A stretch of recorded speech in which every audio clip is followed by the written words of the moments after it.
wasiat kita dalam kitab. Ya, hari ini kita bawa satu kitab Minhajul Abidin susunan Imam Ghazali rahimahullah ta'ala. Dia jilid yang pertama, kitab yang terakhir dikarang oleh Imam Ghazali yang terakhir sebelum dia meninggal dunia. Itu jilid yang kedua. Tazkirah Jumaat hari ini bermuncul dalam surah Al-Ankabut ayat 45. Allah menjelaskan firman-Nya tentang solat ibadah. A'udzu billahi minasyaitonir rajim. Inna salata tanha 'anil fahsya'i wal munkar wa lidzikrillahil akbar.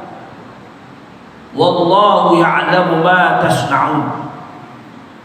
Tentang ibadah solat. Sesungguhnya sembahyang itu boleh mencegah dari perbuatan dan perkara-perkara keji dan mungkar. Dan sesungguhnya sembahyang itu mengingati akan Allah Ta'ala adalah lebih baik. Besar faedahnya, terutama kesannya, kerana mengetahui setiap apa yang dikerjakan. Hadis yang diriwayatkan oleh Abi Hurairah, diriwayatkan Imam Muslim. Riwayat Imam Muslim sanadnya daripada Abi Hurairah radhiyallahu anhu. Abi Hurairah ni nama sebenarnya Abdurrahman, ya, Abdurrahman. Sebelum Islam namanya Abu Sam. Oh ni, bapa matahari di sebelum Islam. Nah, kenapa hadis-hadis banyak nama-nama laqab? Seperti Abi Hurairah, ya. Itu nama laqab yang dilakab oleh Rasulullah SAW, kerana Abi Hurairah ini seorang sahabat yang suka di dalam jubahnya ada kucing. Nyam. Ni. Itu kalau siapa bela kucing tu, macam Abi Hurairah, bapa kucing. Baik. Apa dikatakan dalam hadis ini?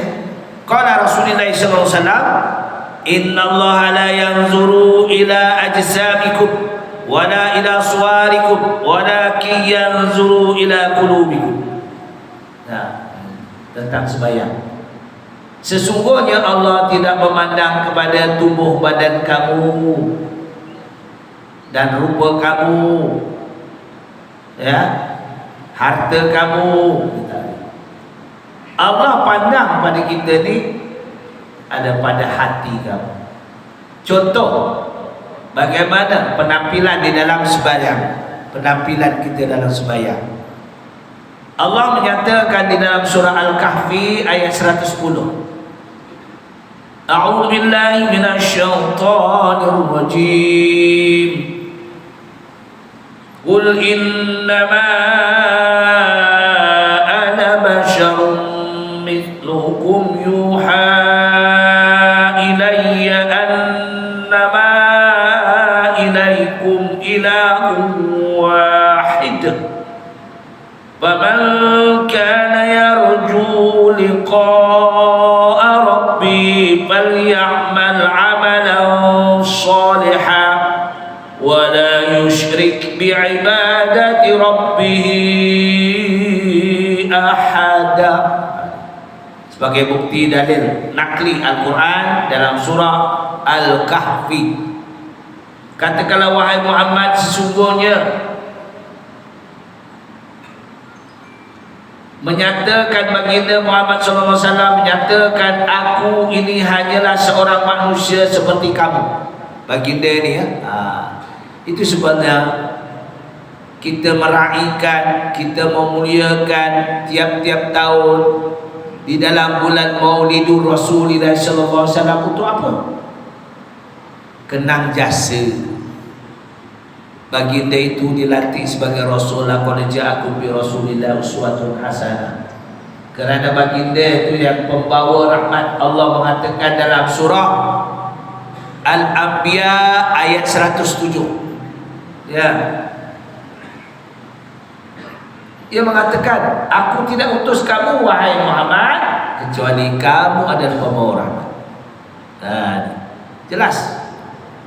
Jadi kita ni hidup dalam dunia ni, alhamdulillah, ada jugalah negara-negara yang diuji. Umat Nabi Muhammad yang diuji seperti di Palestina, diuji Bila kita dengar, kita rasa sebab hati. Tapi penduduk Palestin dia seronok kerana matinya syahid. Kita ni sebagai ikhwatul hasanah, saudara yang baik, duka cita kerana berlakunya sikap-sikap orang-orang yang anti-kan Islam. Dia berlaku baru di penyerangan, ya, beribu-ribu rakyat Palestin telah syahid, ya, menegakkan agama Allah. Sebab itu ingatlah ketika baginda Isra dan Mi'raj, baginda mengunjungi Masjid Al-Aqsa dalam surah Isra ayat pertama, ya, a'udzu billahi minasyaitonir rajim, subhanalladzi asra bi 'abdihi lailan minal masjidil haram ilal masjidil aqsa alladzi barakna haulahu linuriyahu min ayatina innahu huwas samiul basir. Allah memerintahkan supaya baginda itu pergi ke Masjidil Aqsa Palestin. Berlaku, ya, kisah Israel yang menjajah Palestin di tahun 60-an, tuan-tuan. Saya ingat masa saya belajar dulu, saya membawa satu syarahan yang bertajuk Palestin telah dijajah. Masjidil Aqsa, kiblat ulung umat Nabi Muhammad sallallahu alaihi wasallam. Tapi alhamdulillah dalam peraduan syarahan itu saya jadi jual. Palestina tahun 74. Macam itu saya pelajar lagi, mengadakan usul madaris di antara pondok-pondok seluruh negeri Perak. Usul madaris. Sekarang pondok dah tak ada dah. Ada asrama. Baik, itu berlaku sampai hari ini. Banyak punca daripada isteri pemimpin. Betul, isteri pemimpin, ya, kerana Yasir Arafat istrinya adalah orang Yahudi, keturunan Yahudi, dan yang datang itu nak mendarat di pantai Palestin itu juga orang Yahudi. Ada sandul balur dia. Dia punya berlaku tahun 60-an. Saya pun masih kecil kan. Berlaku. Begitu diceritakan kisah-kisah berlaku.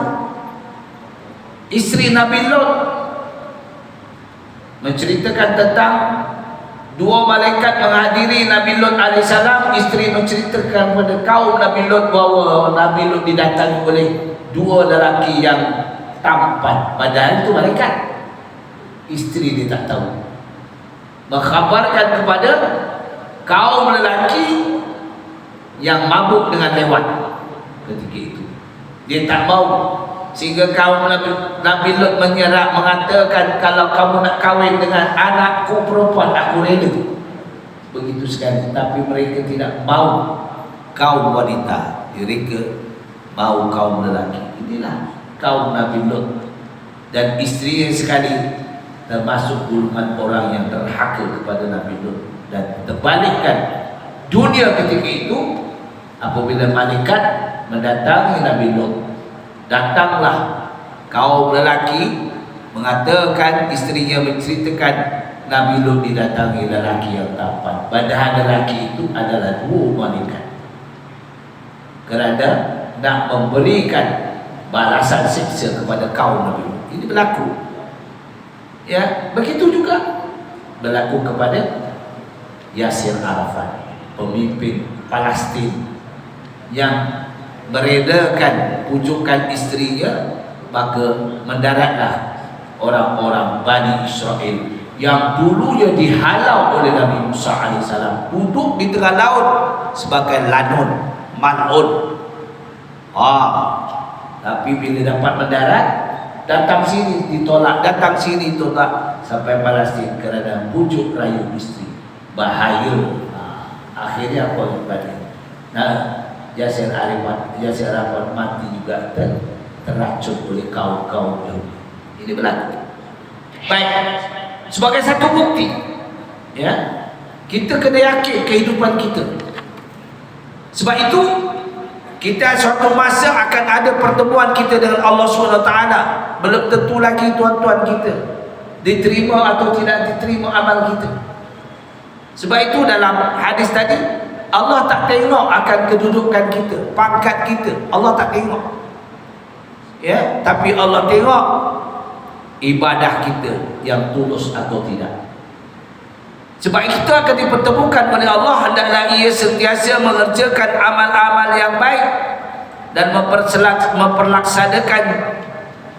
Jangan mempersekutukan Allah SWT dengan ibadahmu itu dengan sesuatu yang lain.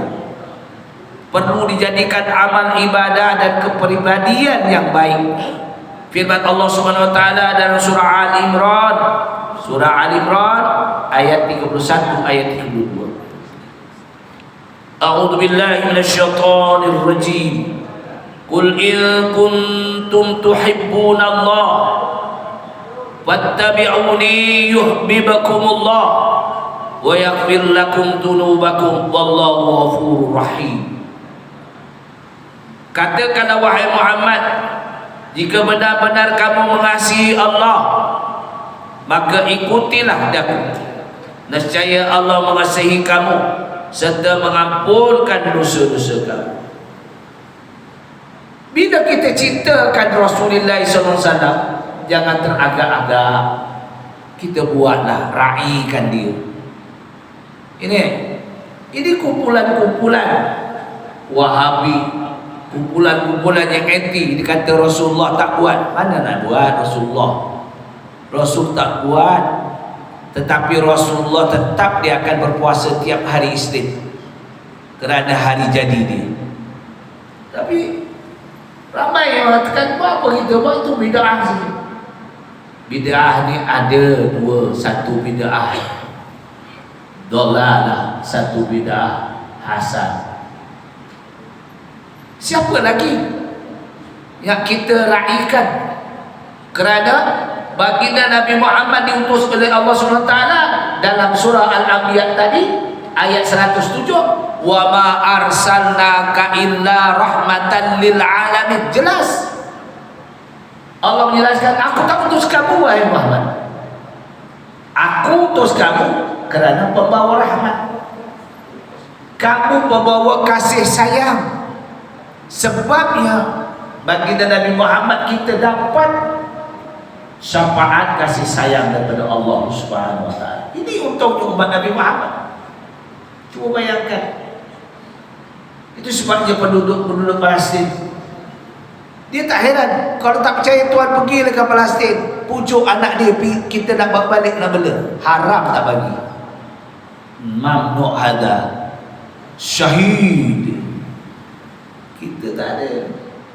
Ya, dia takkan bagi sebab ramai yang terkorban, tentu mati syahid kerana memperjuangkan tanah air, menjaga amanah yang ditinggalkan oleh baginda Rasulullah SAW, yaitu Masjid Al-Aqsa.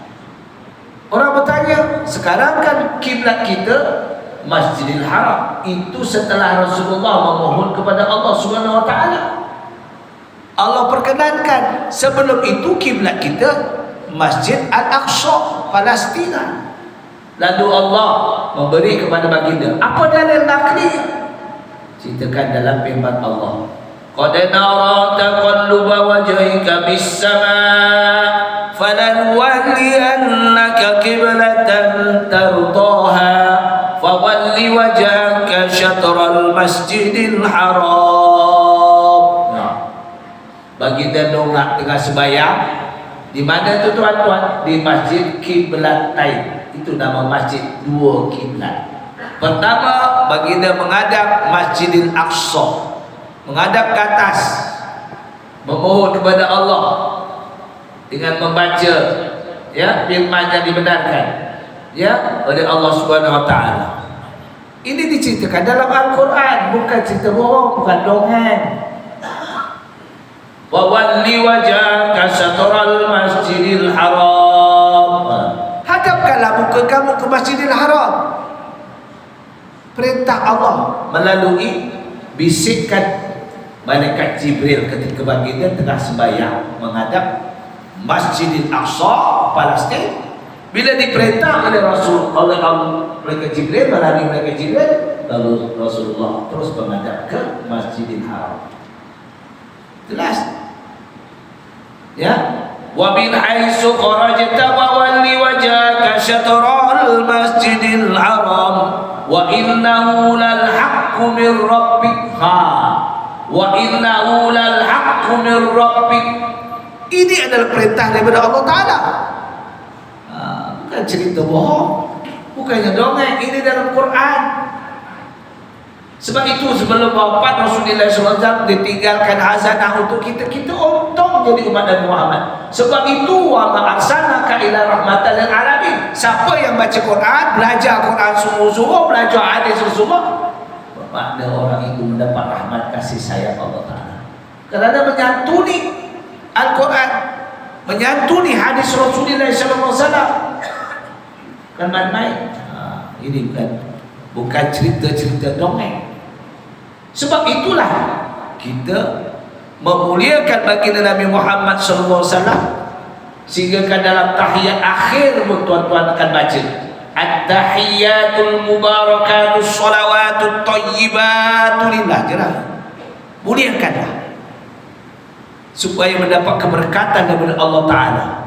Berselawatlah, itulah perbuatan sebaik-baik di sisi Allah Ta'ala. Cuba kita baca at-tahiyyatul mubarakatus shalawatut thayyibatu lillah. Sebaik-baik sisi Allah. Jadi sebab itu kita kena faham, mengkaji, mempelajari tentang ilmu akidah, kepahaman kita. Ini sikit-sikit tak boleh, ni tak boleh. Nah, ini amalan-amalan bagi orang yang melakukan bid'ah. Sabda Rasulullah SAW, sanadnya an Malik ibn Huwaid radhiyallahu an, sallu kama ra'aitumuni usalli. Hendaklah kamu sembahyang sebagaimana kamu melihat aku sembahyang. Kata Rasulullah SAW dalam sabda. Kita nak tengok macam mana? Kita tak jumpa Rasulullah SAW. Kita baca dalam Al-Quran. Bila dalam Quran tak dapat, tak faham, kita rujuk dalam hadis. Bila tak dapat dalam hadis, kita rujuk pada ijma' ulama. Dalam fiqh, dalam tasawuf, banyak dikanak oleh ulama-ulama. Ulama-ulama telah menggariskan kaedah solat, cara sembahyang di dalam beberapa kitab seperti fiqh, ya, seperti kitab tasawuf, banyak. Dalam Bidayatul Hidayah banyak tentang hal sembahyang, al-wudu. Dalam kitab ya Hidayatus Salikin banyak tentang solat dalam ibadah. Ya. Dalam kitab apa dah? Bariitus Shalihin banyak. Hanya kita nak kaji atau tidak kaji. Dalam kitab Minhajul Abidin banyak. Itu yang disusun Al-Imam Ghazali rahimahullah ta'ala. Ya, banyak dilakukan tentang kaidah cara sembahyang mengikut rukun-rukunnya. Banyak panduan-panduan yang telah difirmankan oleh Allah SWT dalam Al-Quran, dalam surah Al-Mu'minun. Contoh ayat 1 hingga ayat 5. A'udzu billahi minasyaitonir rajim. Bismillahirrahmanirrahim. Qad aflahal mu'minun. Sesungguhnya berjayalah orang yang beriman, allazina hum li salatihim khashi'un. Apabila sembahyang dia khusyuk, bulat hatinya kepada Allah. Jangan melewong. Kata orang Perak melewong. Di sembahyang hatinya melewong. Tengah sembahyang teringat apa? Allah. Lepas dia nak makan nasi biryani. Melewa lah tu. Nah. Wallazina hum 'anil laghwi mu'ridun. Menjauhkan perkara-perkara yang kecil. Ya, berupa perkara-perkara yang menyebabkan sembahyang kita tertolak, ibadah kita tertolak. Ini sebab kita kena usaha. Ya, bagaimana untuk menolak perkara-perkara seperti nengok benda-benda yang haram, yang subhat, ya, makanan-makanan yang halal. Bagaimana kita nak makan? Jangan mentelan aja. Nak makan pun ada adab. Allahumma barik lana fima razaqtana wa qina adzaban nar. Allahumma arzuqna ta'aman halalan thayyiban mubarakan fihi la yakuna min khalqika 'ala fihi minnah waj'al yadayya 'alayya bil 'ata wa la taj'al yadayya sufla bil istiqa bi rahmatika ya arhamar rahimin. Kita nak ujung sekali bi rahmatika ya arhamar rahimin. Jadi dapat rahmat dah, sebaik makan kita pun dapat rahmat. Yang keempat, walazina hum lizakati fa'ilun. Keluarkan zakat, bukan hak kita. Simpan kat kita duit banyak-banyak, bukan kita punya, orang punya. Keluarkan. Nanti ditagih akhirat susah. Oh, duit zakat tak keluar. Keluarkan tuan-tuan. Ini duit aku cari, aku simpan, buat apa bagi awak? Bengap. Allah suruh keluarkan, dia tumpangkan kepada kita je. Ya, berapa setahun simpanan kita? Ya, kalau 20,000 ke atas, berapa zakatnya? Oh, macam mana nak kira Ustaz? PPZ ada dah sekarang. Pergilah PPZ. Bagi kat dia. Tak mau bagi kat dia, senang. Cari yang fakir miskin dekat-dekat kita. Siapa dia? Ya. Ada 8 aslam kan? Cari mu'alaf tak ada. Ya. Dia cari janda. Janda dah kaya.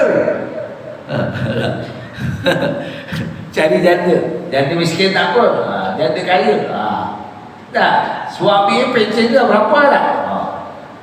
Suami EDO gaji banyak. Contoh. Baik. Ada masa sikit. Baik. Jadi ingat. Wallazina hum li furujihim hafizun. Ini kena jaga.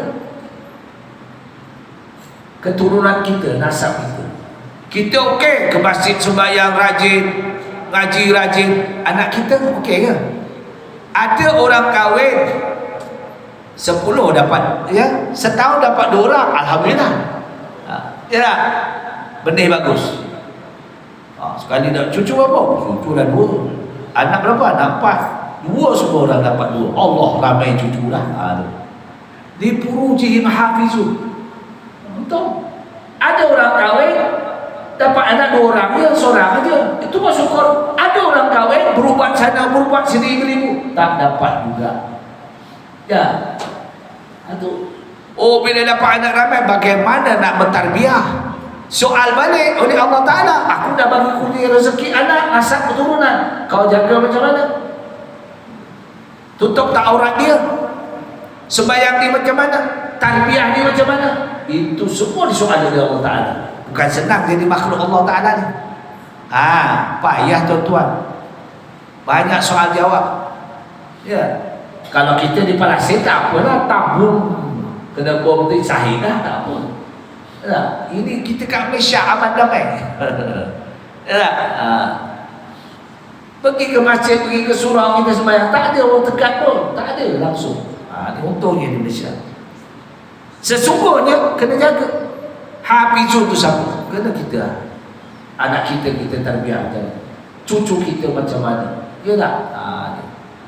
Inilah. Sebab itulah dalam kehidupan kita kena jaga. Ada diriwayatkan tentang takwa kita kepada Allah Ta'ala. Dinyatakan dalam kitab ini. Ada 3 perkara takwa itu. Di dalam Al-Quran juga disebutkan. Allah menyatakan makna takut atau takwa itu gerun. Wa iyaya fattaqun dalam surah Al-Baqarah ayat 41. Dan hanyalah terhadapku, kata Allah, sajalah maka hendaklah kamu merasa takut, khawatir. Dan telah difirmankan oleh Allah Subhanahu wa taala dalam kitab Minhajul Abidin ini, wattaqu yawman turja'una fihi ila Allah. Dalam surah Al-Baqarah ayat 281. Maksudnya, dan takutlah kamu, gerunlah kamu ya kepadaku, kata Allah Ta'ala, suatu masa nanti, suatu hari nanti kau akan dikembalikan kepada aku, kata Allah. Kita ni semua akan inna lillahi wa inna ilaihi raji'un. Itu tunang kita yang sah, tapi tak tahu bila masanya. Wallahu a'lam. Dan makna taat pula Allah ya dalam kitab ini Mauzani menunjukkan, Allah menjelaskan, ya ayyuhallazina amanu taqullaha haqqa tuqatih. Ayat 102 surah Al-Imran, wahai orang-orang yang beriman, ittaqullah, takut, takwa. Wala tamutunna illa wa antum muslimun. Jangan kamu mati kecuali mati kamu dengan bertakwa kepada Allah Ta'ala. Ini menunjukkan kita ni taat. Ini pengertian iman, amal kita kerana Allah. Kita ibadah kerana Allah. Kita sekolah, kita keluar kerana Allah. Kita naik kereta kerana Allah. Semua diisi dengan doa. Kerana Rasulullah mengatakan ad-doa mukhul ibadah. Doa itu merupakan otak segalanya dalam ibadah kita. Sebab itu kita lakukan semua kerana doa. Jadi setakat itulah perkongsian kita hari ini. InsyaAllah ya, dengan masa yang ada sedikit, mudah-mudahan memanfaatkan. Yang baik itu semua daripada Allah Ta'ala. Mana kekurangan saya, memohon maghfirah Allah Ta'ala. Aku liqali hadza, astagfirullahaladzim wa lakum.